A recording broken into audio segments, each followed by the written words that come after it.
हाय friends, जय Jagannath. Welcome to my YouTube channel and Facebook page Tripti lifestyle. ये देखो आम चलते क्षीर गजा बनइबा। प्रथम 500 ग्राम मैदा सहित किसी डालडा घी नहीं जाइए भलसे मिक्स कर देइछि। सेतिरे टिके पान मधुरी आ बेकिंग सोडा पकईदेवे। भलसे अल्प अल्प पानी देकी गोटे डो बनइबे। देखो भलसे डोटा बनीगला जमी देखिए तले न लगुवा दरकार। तापरे गोटे अलग गोटे कढ़ई रे गोटे कप्रे 2 कप चीनी नहीं जिबे आउ 2 कप पानी नहीं जिबे। सेम कप्रे पानी नहीं जिबे आउ 1 टीस्पून इलायची से पकईदेवे।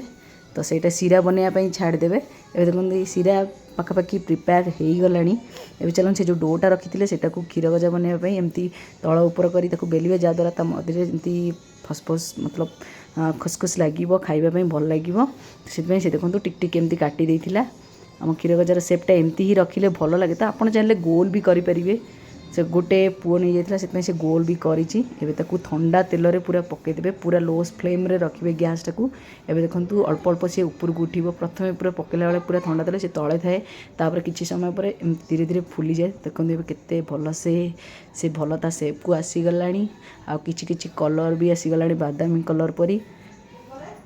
ये देखो तक एमती गोटे छोट चामच रे एमती गोटे गोटे एपट सेपट कर लौटेबे।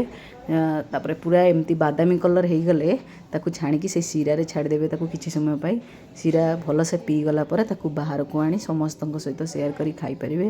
फैमिली फ्रेंड सहित सेयार करि पारिबे। जदि आपण मानकु मोर एई वीडियोटी भल लागु थाए तो जमा भी लाइक सेयार करने को भूलिबेनी। आ कमेंट मध्य गोटे करेंगे भल लगुच कि नहीं आपण मानकु।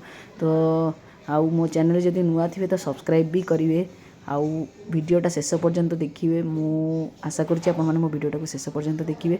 देखो केते बढ़िया लुक्स आसी से फोटोर। तो केते टेस्टी लगुथिबो। बहुत टेस्टी होता। मु खाइबार वीडियो तो बन पारिनी। नेक्स्ट टाइम चेष्टा करी वीडियो बनवाई खाइबार। तो लाइक शेयर सब्सक्राइब करदेवे please please. Thank you and bye friends.